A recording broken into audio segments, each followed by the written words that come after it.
Putain, mais Luc! Oh! Luc Besson! C'est quoi les conneries que tu racontes encore? Non, parce que j'ai vu que je me faisais chier, j'ai regardé un petit bout de ton interview du 30 juillet 2025, là, pour ton dernier film de merde, Dracula, que personne n'est allé voir, hein? Espèce d'enculé de Besson, hein. Par contre, les gars, pour ceux qui n'ont pas encore vu mes vidéos où je défonce Luc Besson et ses compères de merde, hein, allez voir mes autres vidéos sur la chaîne.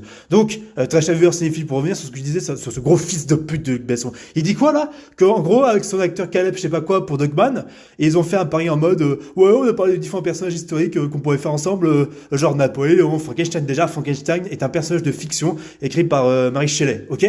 C'est un personnage de roman, Frankenstein. Déjà, pour information.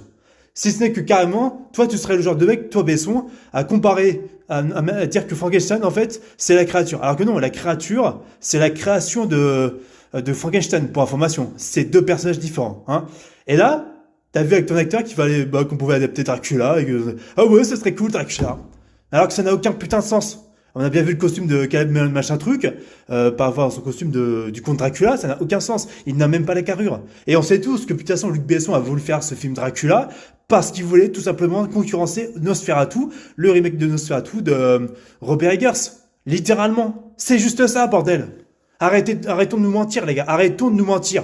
Sans déconner, quoi. Ouais, c'est moi qui ai ça derrière, on s'en bat les couilles. Bref, pour vous dire franchement, les gars. Au moment où on entend Luc Besson dire c'est une histoire d'amour Dracula, mais il a rien compris.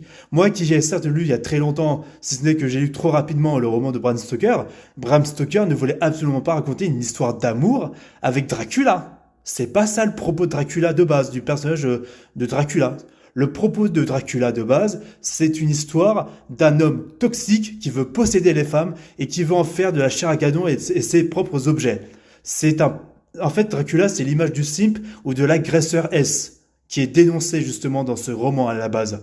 Et c'est vrai que à cette époque-là, dans les années vers la fin du XVIIIe siècle, c'est ça, quand le roman était sorti, Bram Stoker a voulu absolument dénoncer cet aspect des hommes possessifs et qui contrôlent et qui ont de l'emprise sur les femmes. C'est ça qu'il voulait dénoncer à la base, à travers le propos de Dracula qui en fait mord les femmes pour en faire des vampires, pour en faire ses propres choses, tu vois, en leur suçant le sang, tout ça, enfin, un vrai monstre, tu vois, c'est un parasite qui aspire les femmes justement pour les posséder. C'est ça le message de Dracula. Dracula n'est pas un lover.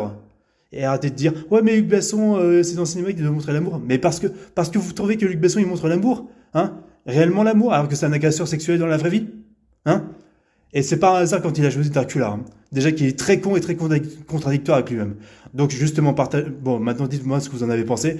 Et enfin, même si la réponse est évidente.